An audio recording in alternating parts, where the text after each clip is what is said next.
Hello, hello. It's the Japan Zoominar from UC San Diego. It's January 7th, 2025, which makes it January 8th, 2025 in Japan. And first order of business is to say, "Akemashite omedetou gozaimasu." This is our snake this year, our internal artist, Takaki Oizumi, who does this every year, has turned the snake into something that brings love and peace and happiness.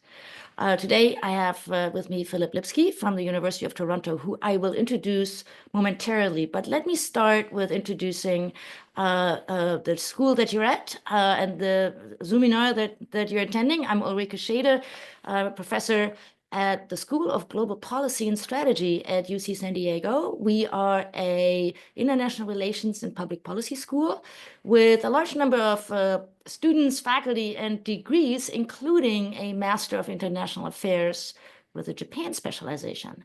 If you're interested in our programmatic offerings, please go to gps.ucsd.edu. And JFIT is our Japan Center. We do a lot of fun things. Our website is jfit.ucsd.edu. This event, like all of our Japan Zoominars, is recorded. So what that means is that you should please feel free, by all means, to type in any questions you may have into the Q&A box. As I try to weave them into our conversation, I will refer to you only by your first name to ensure your privacy. On the positive side, that also means that all of our JZs are recorded and can be viewed later. You can find them in the JZ gallery on our website. So our winter schedule will be heavy on IR and political economy. So we have Phillip today, of course. Then we'll have Michael Beeman, who's going to talk about the United States pulling out of its own trade rules of the world. And then on February 4th, we either do the steel case or a defense matter. On February 21st, I'll have Brad Glosserman from the Japan Times and Pacific Forum, who will discuss my new book with me. And then on March 11th, we have another IRPE event. Okay, with all of that, today our topic is U.S.-Japan relations in a changing international order. And I've got Phillip with me here, so there he is. Hey, Phillip. Hello to the University of Toronto. Thanks for having me. Yeah. Are you going to introduce me or? Yeah, let me do Okay. that. I Okay. actually had to Okay. look this up because you have so many titles now. I thought I could do this, at the top of my head, but no chance. So Phillip Lipscy is a professor of the Department of Political Science at the University of Toronto and a chair in Japanese politics and global affairs. He's also the director of the Center for the Study of Global Japan at the Munk School of Global Affairs and Public Policy, which is a sister school of us in Canada, really. I mean, it's like the Canada version of GPS, or we're the US version of the Monk School. Anyway, he's also at the same time, and in a shared appointment, I suppose, a professor at the Graduate School of Law and Politics at the University of Tokyo, where he spends his summers. And Phillip, I think you got the seasons wrong there, but maybe I don't know. Fair enough. So Professor Lipscy is a specialist in international relations and political economy with a particular interest in the politics of crisis, which is, apropos, I guess, the politics of East Asia, as well as energy and environment. He's earned his BA in economics and political science and his MA in international policy studies at Stanford University, and his PhD in political science at Harvard. And so, Phillip, I thought you would be the perfect first speaker of the year for us because we're looking forward to maybe a changing international order. And, for better or for worse, we don't know. And I could not think of a better person to lay out for us what that means from the U.S.-Japan perspective, and in particular, I would say the Japan perspective, because this is the Japan Zoomina. So I think you prepared some remarks, so why don't I give you the microphone and let you start us off here, and then we'll turn this into a conversation. Absolutely. Well, thank you for that kind introduction. And I suppose it would be even better if I was there in person, but I always enjoy joining the Zoominar. It's about -10 degrees Celsius in Toronto, so San Diego sounds about a great right now.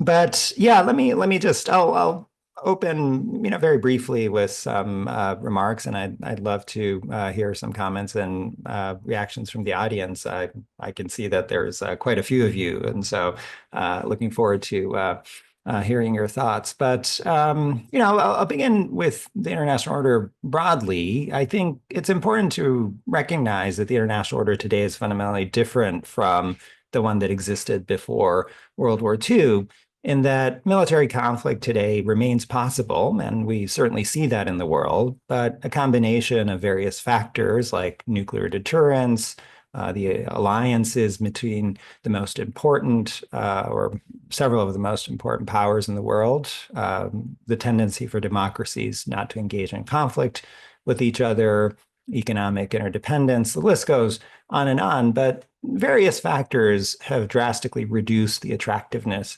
of using military means to resolve international differences. It hasn't been reduced to zero, and that's why we still have conflicts, but the attractiveness has changed.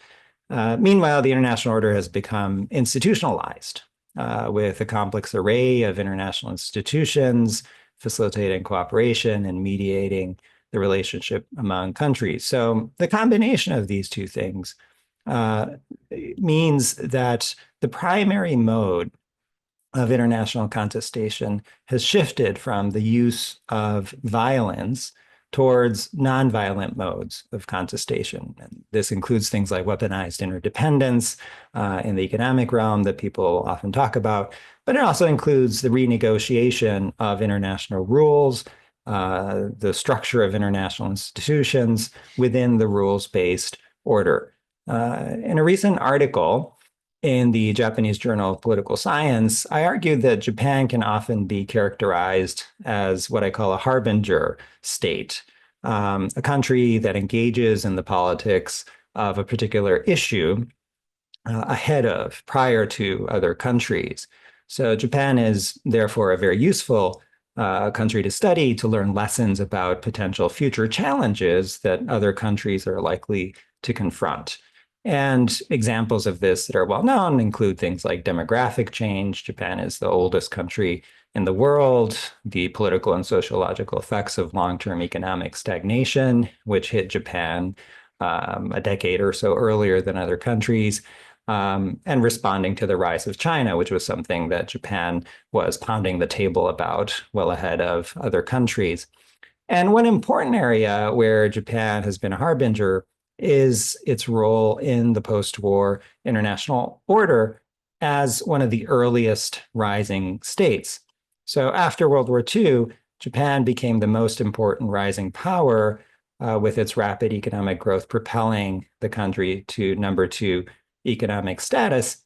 And if you revisit a lot of the international relations scholarship in this time period, very prominent realist scholars like Kenneth Waltz, John Mearsheimer, predicted at the time that basically Japan, according to their worldview, would militarize, perhaps acquire nuclear weapons, and challenge the United States as a great power in its own right. But in reality, what happened was that the post-war international order gave Japan important options to pursue its objectives peacefully. And I go through this in great detail in my book, Renegotiating the World Order, Institutional Change in International Relations, that was published from Cambridge University Press. But basically, Japan sought to increase its international status and power, not by violently confronting the United States, but by peacefully advocating for reforms of existing institutional arrangements, creating new institutions like the Asian Development Bank and APEC, and through contributions to a variety of global public goods like development assistance and peacekeeping operations. So in this respect, I think you could argue that Japan has served as a harbinger and a model for how countries can successfully rise within the contemporary international order peacefully and without resorting to violence and outright confrontation. Although we tend to focus our attention on the problematic cases like China and Russia, Japan's example is actually the more common path, I would argue, for rising powers in the current international system, like India, Indonesia, and Brazil, and so forth. And even countries like China have learned important lessons from Japan's experience. So if you look at China's foreign policy, it's prioritized placing its nationals in leadership and staff positions in international organizations.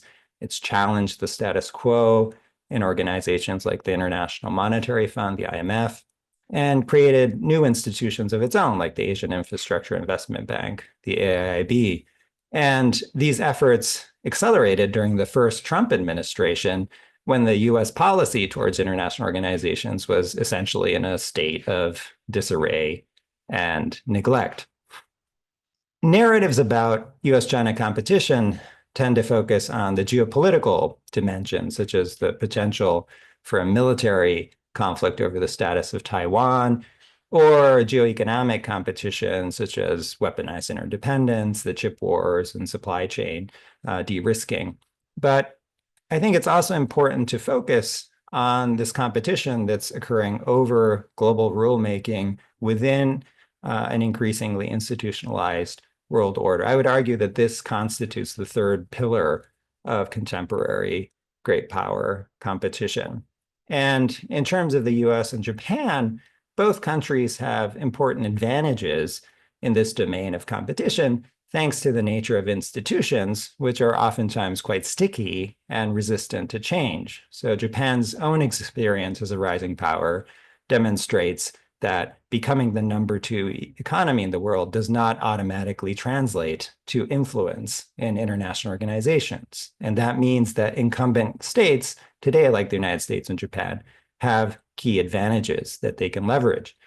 On the other hand, unlike Japan, China starts from a position of strength in important respects, having assumed, due to sort of historical idiosyncrasies, the Republic of China, the government in Taiwan's privileged positions in international organizations like the UN Security Council due to the credentials switch that took place in the 1970s. In addition, if you look at US foreign policy, US contestation in this domain is often hamstrung by longstanding skepticism, particularly by conservatives in the United States towards international institutions. So both the Reagan administration as well as the first Trump administration were characterized by essentially policies of unilateral withdrawal and disengagement from major international organizations. And this is somewhat ironic in my view, because if you look at the domestic front, conservatives in the United States are oftentimes laser focused on shaping institutions to gain advantages, whether it be electoral rules and gerrymandering, or strategic appointments to the civil service, or nominations to the court system. Institutions are quite critical in that domestic side of conservative strategy. But when it comes to the international domain, all of a sudden it's this, we don't believe in institutions and we're going to leave or withdraw our support and so forth. And an important area of U.S.-Japan cooperation here is thus to prioritize and strengthen the international institutional architecture. And this has been the case for some time now. Japan clearly has an important role to play here, cooperating with the United States and other like-minded states to develop effective strategies and support policy continuity. Ceding what has emerged as a critical 21st century battleground to potential adversaries will obviously weaken the ability of both countries to secure their objectives across the entire universe of international issue areas, ranging from traditional domains like security and economic issues to the governance of new technologies like AI. That said, the prospects for meaningful U.S.-Japan cooperation in the immediate future remain somewhat uncertain, and perhaps there's some ground for pessimism. Of course, the second Trump presidency, by all accounts, appears likely to repeat mistakes that are quite similar to the first, ceding ground to international adversaries through a policy of withdrawal and unilateral abandonment of U.S. advantages in international organizations. I haven't seen any evidence that that's likely to change. U.S.-Japan relations during the first Trump administration, to the surprise of many observers, were quite good, right? Former Prime Minister Abe successfully cultivated a close personal relationship with Trump. And the US ended up adopting several key Japanese approaches to foreign policy, most notably the notion of a free and open Indo-Pacific that Abe was, of course, the initial designer along with bureaucrats in the foreign ministry. Japan, for its part, supported the liberal order as the US withdrew by resuscitating the Trans-Pacific Partnership as the CPTPP and promoting initiatives like the Partnership for Quality Infrastructure. However, in 2025, we find ourselves in quite different circumstances. Unlike Abe, who became the longest serving prime minister in Japanese history, with robust public support, he was one of the most popular prime ministers, according to public opinion polling, and a very strong grip over his own party. Today, Prime Minister Ishiba leads a precarious minority government and has significant detractors even within his own Liberal Democratic Party. It'll be difficult for Japan to exert the kind of global leadership that it did during the first Trump presidency with a return to this kind of revolving door prime ministers that we've seen, particularly in the 1990s, but during various periods in post-war Japanese history. I would add that the absence of a personal rapport between the US president and the Japanese prime minister could very well also harm bilateral relations in a Trump presidency. We've already seen that Trump essentially rebuffed requests to meet with Ishiba personally before his inauguration, which he did with Abe. And his team basically cited that protocol meant that a meeting before the inauguration was not, sort of typical. And then, of course, Trump immediately meets other foreign leaders like Justin Trudeau. And so clearly, this is not about protocol. Trump recently met with former Prime Minister Abe's widow, Akie, at Mar-a-Lago. All of this seems to reinforce the message that Ishiba is really not particularly high on Trump's personal priority list. And finally, although Ishiba is a well-known policy wonk and a foreign policy thinker, he commands a certain degree of respect in foreign policy circles, many of his signature ideas, the most recent prominent one being the Asian version of NATO, and his longstanding preference to renegotiate the U.S. status of forces agreement, all of this seems mismatched for the priorities of the current or the soon-to-be current Trump administration, which has often showed disdain towards both multilateralism and traditional alliances like NATO. And so it's not at all clear that Japan will be able to exert the same type of influence that it did during the first Trump administration, or that the relationship will be cushioned from the America First impulses of Trump to the extent that Japan was able to manage 8 years ago. So I would just close by saying that, it appears that U.S.-Japan relations have entered, in many ways, a more precarious and challenging phase. Many people commented that, we were in a golden age through both the Trump and Biden administrations. U.S.-Japan relations couldn't have been better. Without question, the relationship remains on solid foundations, but I think it's also fair to say that there are non-trivial risks on the horizon and considerable uncertainties that we need to think about, with very big implications for the international order. So thank you very much for listening, and I look forward to the conversation and all your questions. Thank you. Terrific. We've got a full house, so I fully expect that we get a bunch of questions and answers. And by the way, audience, if I don't get to read out your question, be aware that we will share your comments with Professor Lipscy after the event, so he will have a chance to review and see what you wrote. So while I have the microphone, let me just maybe start us out. So the United States has not been kind to Japan lately. I mean, and let's start with yesterday's news, which was that President Biden has told Japan that it is a security risk, which is why Nippon Steel is not allowed to buy U.S. steel. Upon the receipt of which message, Nippon Steel has sued the U.S. government in the U.S. Courts of Appeal. By the way, one of the most beautiful U.S. institutions, if you ask me. I think the United States is the only country in the world that has a court that is dedicated to claims against the government. So you and I and everybody, doesn't matter what nationality, where you are, who you are, can actually sue the U.S. government.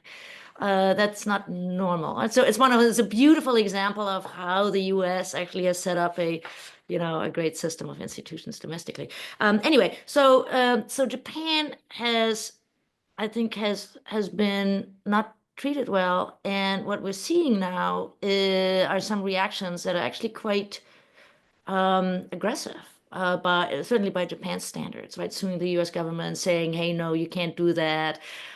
Secretary Blinken was in Tokyo yesterday, and Ishiba gave him an earful that this is not how you treat a friend, and so on and so on. So, are we on a dangerous path there, or is this just some kabuki to, that will, the show will soon be over and we'll be friends again? Yeah, I would say it's somewhere in the middle. And of course, you're the expert on this to some degree, and so I'd be happy to hear your thoughts as well. But I think it's fair to say there weren't too many political scientists who were surprised by how this played out. Of course, the acquisition talks were initiated during, a close presidential election, and given, that this directly affects the type of voters that both Biden and Trump have tried to court over the past 8 years, perhaps even longer. I don't think the outcome from a political standpoint, a U.S. domestic political standpoint, was terribly surprising. Of course, that's a completely different story from was this good foreign policy? Clearly, there, I think the answer is no.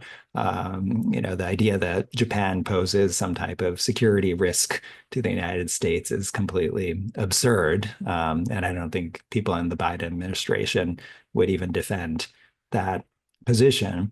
And from an economic standpoint, I think it's debatable, but I think there is a clear case for consolidation of these two companies to compete with steel coming in from China, and that could, in fact, benefit the U.S. steel industry in the long run as well. Now, is this going to derail in some fundamental way U.S.-Japan relations? Certainly not. The United States has done a variety of idiosyncratic and irrational things in response to Japanese economic initiatives over the years. And I think the relationship has continued to move forward by essentially segmenting economic frictions from the fundamentals of the security relationship. And I think that'll be the case here as well. But it certainly doesn't send a positive signal about the United States' ability to exert leadership, and particularly coming from the Biden administration, that was trying to court allies and present a unified front.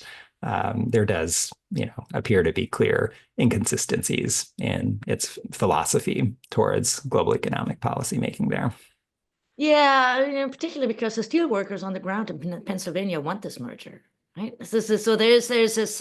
We don't have time for we'll do this some other Japan Zooming now. So audience, wait for it, because I think there's much more to the story than we actually are aware of. But the thing is that I understand the position during the elections, but the elections are over.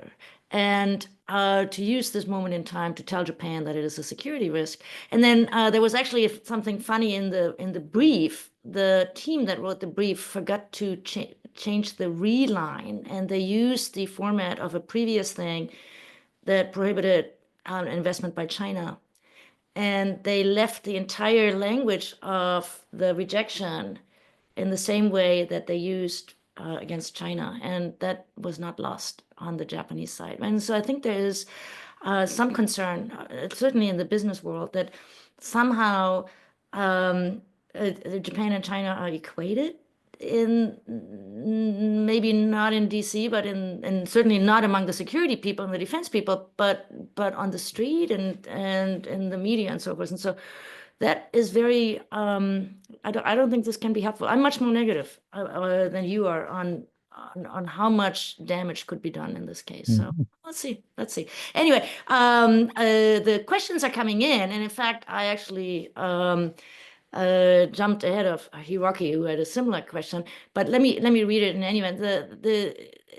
Are we not in a liberal international order anymore, but still institutionalized? That's what he heard you say. I actually heard you say the same thing. So, so we're wondering, as Japan as a harbinger state, showing the world how rules-based international order should work in America. Is that what you're thinking? I mean, is Japan going to show the Americans how to do it? Well, I think that was the story of the first Trump presidency, right? That essentially, as the U.S., withdrew and expressed reservations about the liberal international order, Japan stepped in many ways, and although if you talk to Japanese foreign policy officials, they'll always tell you we can't substitute for the United States. They did their best to kind of uphold the order to the extent that they could, in the hopes that the United States would eventually come around. Abe was lobbying Trump repeatedly to try to bring the U.S. back into the TPP, for example, unsuccessfully ultimately. But my understanding is that that case was being made right up until the end of the Trump presidency. And so I think, the playbook from the Japanese perspective will be the same here, right? That the United States and Japan both benefit from the rules-based order. And I think there will be similar efforts to try to convince this incoming administration that upholding international trade rules, maintaining traditional alliances. You can go down the list. All of these things are helpful, not just for Japan and allies, but also for the United States.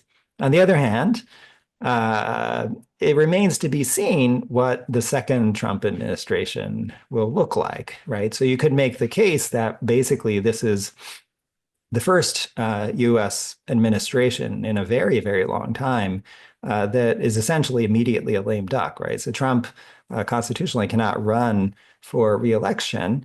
And so that could mean that the president has a free hand to do things that might be unpopular, like approving the U.S. Steel acquisition, which might be sort of the optimistic scenario.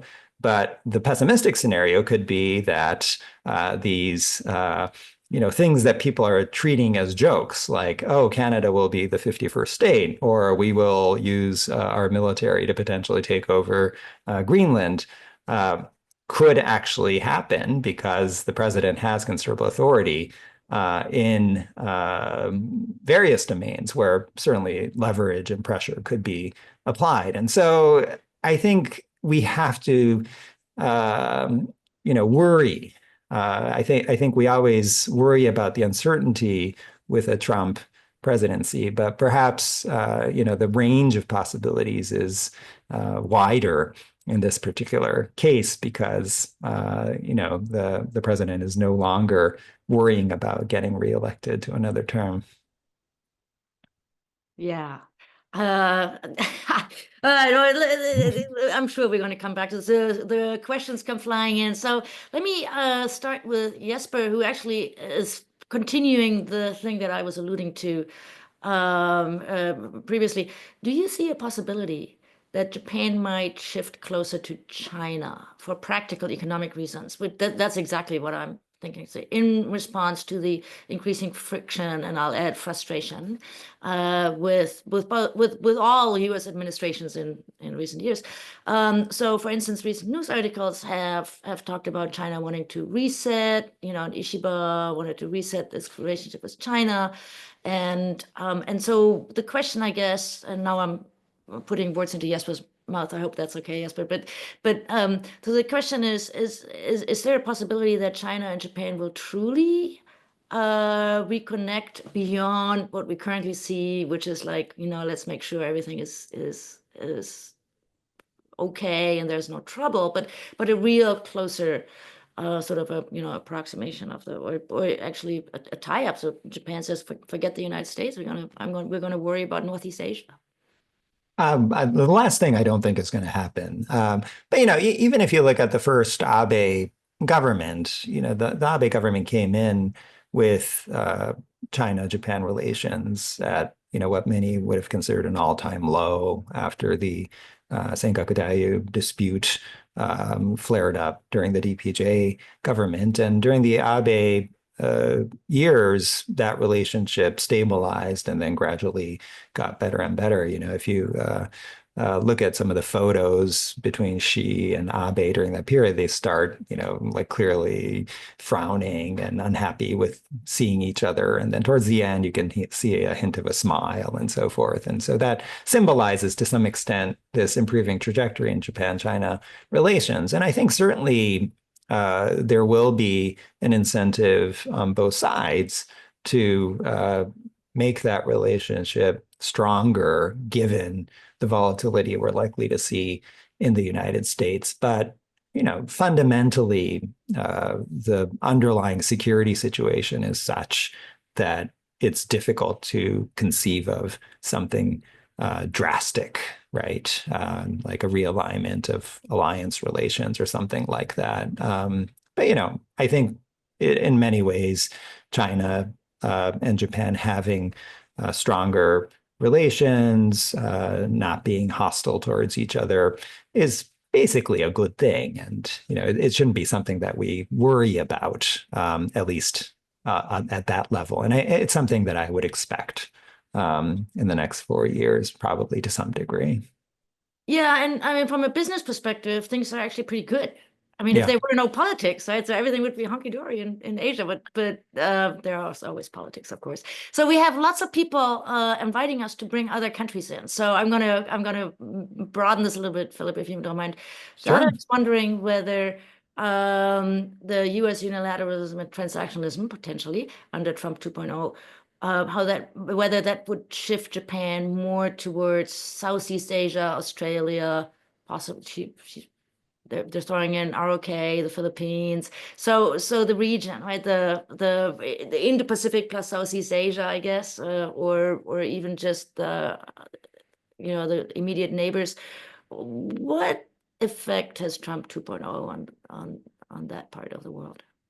Yeah, no, I think that's right. And this is another one of those shifts that has been ongoing for some time. So Japan has been upgrading its security relationship with Australia to a degree that some analysts have described it as sort of a pseudo alliance of sorts. It's not a formal alliance relationship, but it's getting pretty close. There's also deepening ties with various security partners, not only in the region, but also in Europe. So, I wouldn't say that this is intended to substitute for the alliance with the United States, because it can't, right? So if Japan loses the U.S. alliance relationship, it's very vulnerable to particularly rising China, but also potentially to Russia.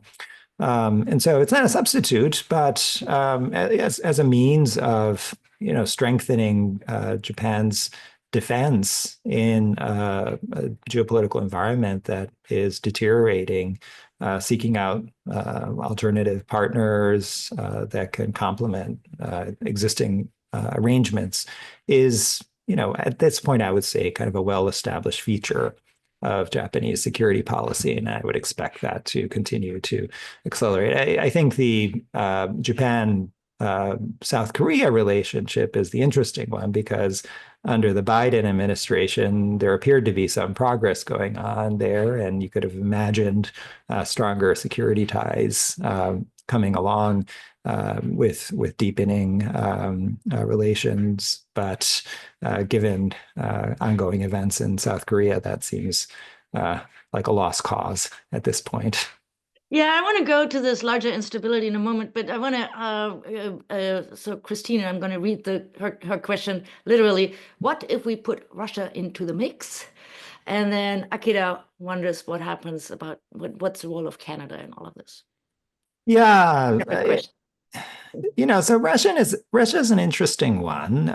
During the Abe government, I think it's fair to say, despite courting Trump and strengthening the U.S. relationship, Abe also met with Putin repeatedly in an effort to try to resolve the Northern Territory dispute. And if you talk to foreign policy thinkers in the Abe government, they would say things like, well, we need to focus our attention on China, and thus we need to make peace with Russia. And this is our opportunity, and we're going to invest considerable political capital in achieving that. And I think that conversation has changed because of the war in Ukraine. I don't think you hear that type of discussion about a potential rapprochement with Russia to the same degree that you did previously. So I don't think that is likely to change unless we have a quick settlement in Ukraine and the geopolitical situation shifts very abruptly, which I don't foresee necessarily. I think Canada, of course, has a tremendous role to play. Sitting in Toronto, it's quite drastic the degree to which Canada-Japan relations have advanced in recent years. I think both countries have looked at that bilateral relationship and realized that oftentimes, each is focused on some other partner, right? The United States or China or Europe, and they haven't really paid enough attention to each other. And that's been changing considerably. And there's a lot of exciting activity going on across all fronts, diplomatic, business, academic, track two, and so forth. And so I think Canada certainly has a great role to play. Of course, the TPP, in the first Trump administration, when that was revived as a CPTPP, Canada and Japan were important partners, although Canada sort of had a last minute change of heart that caused some diplomatic frustration. But, setting that aside, these are two countries that are very clearly invested in the rules-based order and can take an important leadership role. Canada, unfortunately, is also in the middle of significant political instability. And so we'll have to see how things shake out. We'll probably have an election in April or May. And, given where polls currently stand, perhaps a conservative government in Canada. And I think it remains to be seen what the position of a new government would be on these types of issues. But, I think that Canada-Japan bilateral relationship will remain strong and to some degree serve as a counterweight against some of the kind of tear everything up impulses of the U.S. administration. So we have a large number of questions. I'm going to read Robbie's. There's a number of people who are interested in the same thing. How will foreign relations be impacted by the internal political issues? And so Robbie says U.S., Japan, Europe. Germany basically dissolves its government on the day of the U.S. election. France is shaky. Canada, of course, but maybe within Europe, there's a lot of stuff going on. And then there's the Middle East. So the world right now is just wherever you look, somehow there's a government that's not really strong, right? And so how does that play? So are countries going to be so concerned with their own domestic issues that they forget about this whole global thing? So what's your crystal ball there and how this is all going to sort out? Yeah, I don't necessarily have a crystal ball, but I think it's fair to say that foreign policy is always to some degree an extension of domestic politics. And, in some areas more so than others, certainly in economic policy, domestic politics looms very large. In security policy, there's a little bit more of a distinction drawn. But certainly in Japan, I think the political instability that comes from the LDP being so weak electorally right now, and the fact that the opposition parties are essentially gaming out what is the best timing potentially to bring forward a lower house election, so they might maximize their chances of assuming power. But even if the LDP ultimately falls, can the opposition come together and form a coalition that's functional? And so in some sense, I think in Japan, you have the worst case right now where the LDP is weak, but it doesn't look like there's a potentially strong opposition waiting to take over. And that doesn't tend to be a recipe for foreign policy leadership. I don't think it'll lead to problematic policies like populism or something like that, right? But absence would be more of the danger in the Japanese case. I mean, I think you could, yeah, like, you have a long list here, and I think you could go down the list. The United States certainly.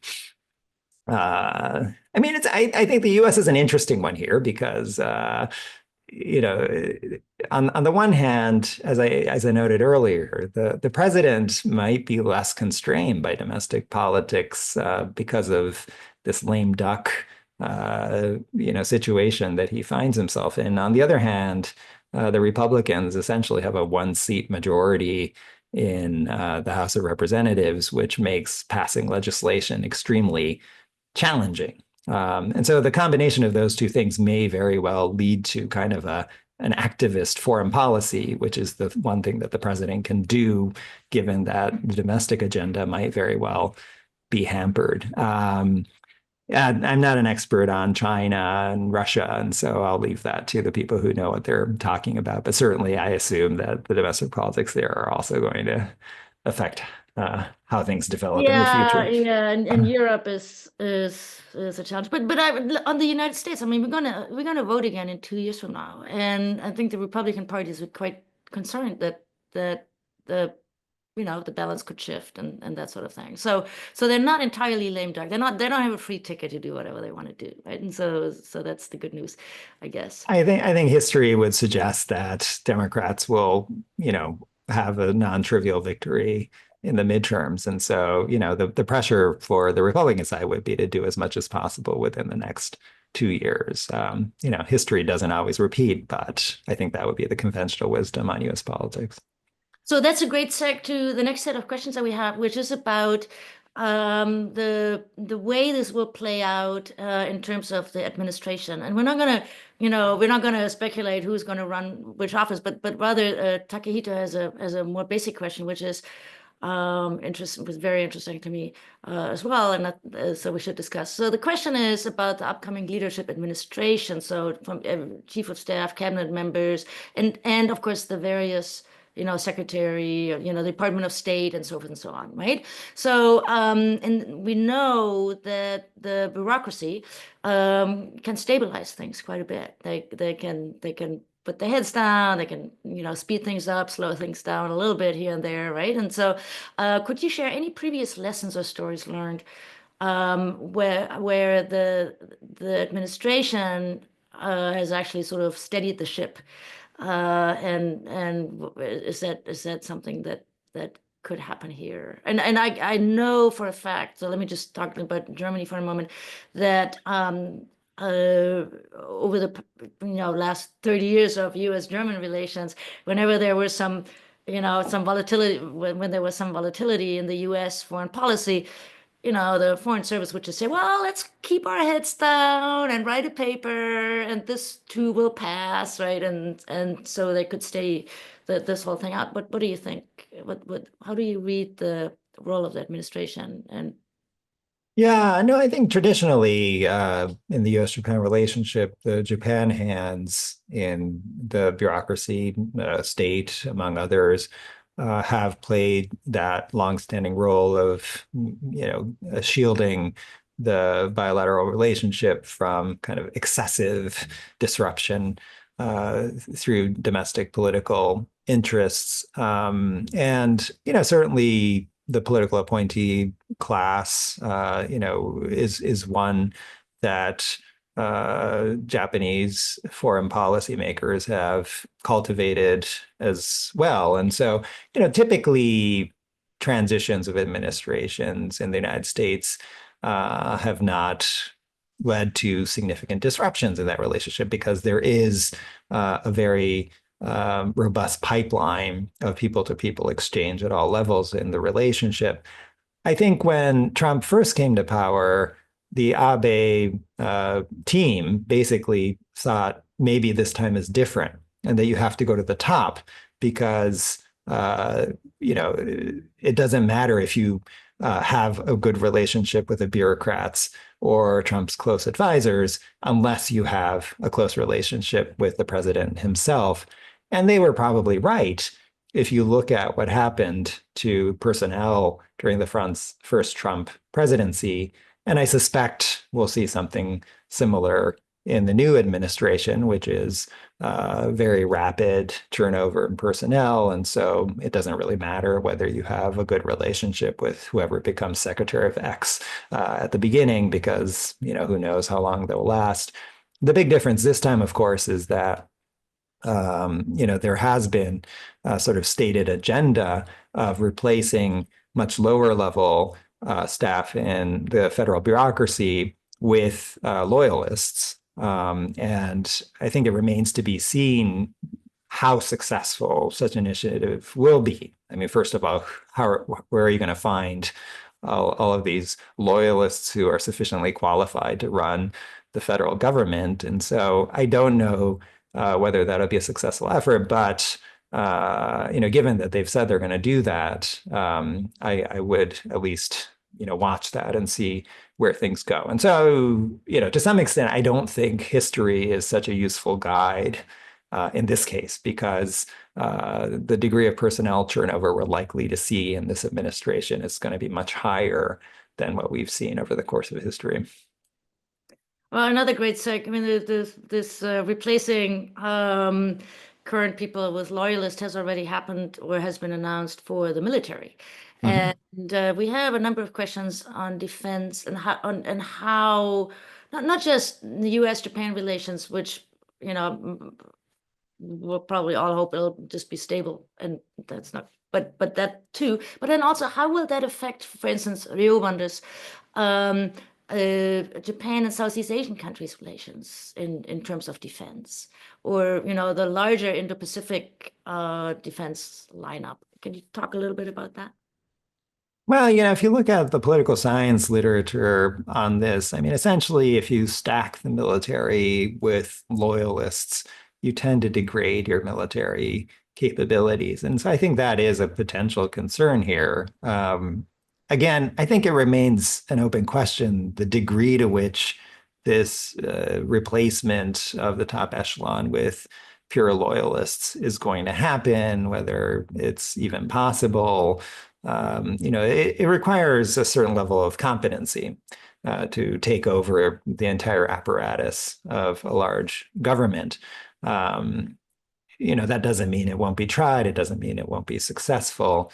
But I don't think it's necessarily something that will happen. But it could end up severely degrading the capability of the U.S. military in the long term, and that certainly will have knock-on consequences for U.S. allies, right? There's considerable concern in China, for example. I'm not a China expert by any means, but I think China faces very similar problems, that in order to guarantee the loyalty of the PLA, my sense is that there's been some uh, purging of competent staff and replacement with loyalists and so forth. And when you do that, it does affect the readiness and the ability of your military to execute on priorities. And so I think that could be a concern here, but we'll see, right? Uh, I think my read on the Trump administration is about as good as anybody else's, which is who knows on a lot of these issues, right? Yeah, Japan has been, I think, very strategic for at least 10 years. I would actually say the whatever the last 30 years were not lost, because somehow there's again the harbinger story maybe. Japan has, I think, at least from a business scholar's perspective, been very deliberate in reducing the dependence on the United States where it's possible. And that is not necessarily possible in defense, of course, for all the complicated reasons. But it clearly is possible in terms of imports of energy, Hmm. or now we have a big dependency on digital services, but that's an interesting wrinkle. But also this whole FOIP initiative that you mentioned earlier, that Prime Minister Abe cooked up and then somehow allowed the Americans to think that they invented it or something like that. So Japan has been very deliberate in reducing or kind of casting a wider net and reducing dependencies on just the United States. And so and the United States is not doing anything similar, right? So I'm actually more worried about the United States than I'm worried about Japan in this regard, because if we're not careful, we find ourselves marginalized. But in any event, so do you think this is ready? Has Japan kind of set this all up? Is this network, just in time that it now could actually be much less dependent on the United States? I think that's an interesting perspective. I don't think, it's a matter of degree, of course, but if the Trump administration goes through with, very high tariffs on Japanese exports, I think it would certainly hurt the Japanese economy. And, given that the Japanese economy hasn't been particularly robust in terms of macroeconomic performance, I don't necessarily think, you could just be like, oh, we're not dependent on the US anymore. We'll be fine, right? Like it'll certainly hurt. Um, and, at the end of the day, the US is still the largest economy, at least in terms of nominal, currency terms. And so I don't really think, even in the economic domain, you can truly build some kind of mechanism to, hedge against all kinds of US related risks, right? Japan is still very much bound up in that relationship. And, Back to let me give you some numbers. yeah, go for it. So yes, of course, the United States is important for Japan. There's no two ways about it. So Japan ships $145 billion worth of stuff to the United States. Japan exports to the US 150, say, and then in reverse, imports from the US 75 billion, give or take. So, and that's again not counting digital services, which are now larger than energy imports for Japan. And so, okay, so 150, that sounds like a lot. However, over the last 5 years, Japan's foreign direct investment into the United States has been 700 billion per year. Right. So if the trade were to, and I think this is actually part of this foresight that this whole trade thing may not be stable, but if we're in the United States, it doesn't matter what the tariffs are, because I mean, if you drive a Toyota on this continent, it's not shipped from Japan. It's unlikely. Well, there's still some shipments, but it's unlikely that it is from Japan. And so, uh, I'm not sure. I think there's a larger.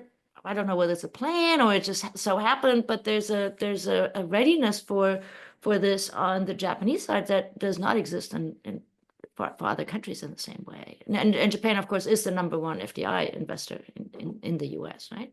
Yeah, absolutely. And I think that investment has been motivated to a significant degree by the political risk. But on the other hand, Japanese companies have also made significant investments in Canada and Mexico, and that looks a little bit dicey at the moment. And so I think it's fair to say, yes, there have been a variety of strategic maneuvers going on, but is it enough? Is it even of the kind of magnitude where they could weather, America First policies of the kind that, are being hinted at?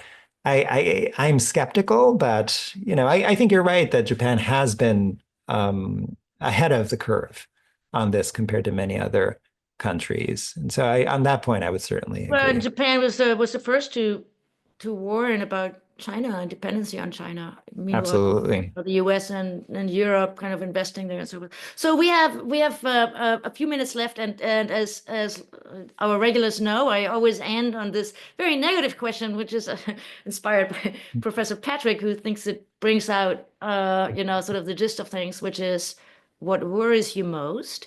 And then if you could maybe at the very end, so that we don't all go home and are, totally depressed, also give us a silver lining, maybe how things could turn out not so bad. So what worries you most? I think there is a risk, because we survived the first Trump presidency intact. I think there's a little bit of a sense of, well, maybe things will be okay, and after 4 years we'll move on with our lives and so forth. But I think we do have to recognize that this is a very volatile presidency with potentially very fat tails. Like things could go very, very wrong, whether it be in the security domain or the economic domain, in ways that we perhaps even haven't conceived of. And so I would consider that to be the in some ways obvious potential risk, not only to Japan but also to the international order. Returning to the theme of today's session. I think the good news for U.S.-Japan relations is fundamentally the relationship has a very strong foundation. And, you mentioned the business side and the investments that are going on. And so despite, the U.S. Steel issue and potential, America First policies coming from the administration, I think there are there's considerable ground for optimism that that bilateral relationship will weather this and remain strong after the next 4 years. All right, that's perfect. Let's leave it at that. I don't want to add anything to this. I hope you're right on that, and your silver lining scenario will come true. So, everybody, thank you for joining us today, and it's great to have such a full house. And then we'll be back in 2 weeks with Michael Beeman, who's written a book about how the United States first created this international order that Philip just mentioned, and then violated its own rule over and over and over again. And we'll want to see what that means for Japan. So we'll basically continue this conversation with a slightly different tack from the sort of the USTR view on things. So join us back in 2 weeks from now. And until then, stay well and be well. And thank you, Phillip Lipscy, for joining me today. It was great. Thank you for having me. Bye-bye. Bye-bye.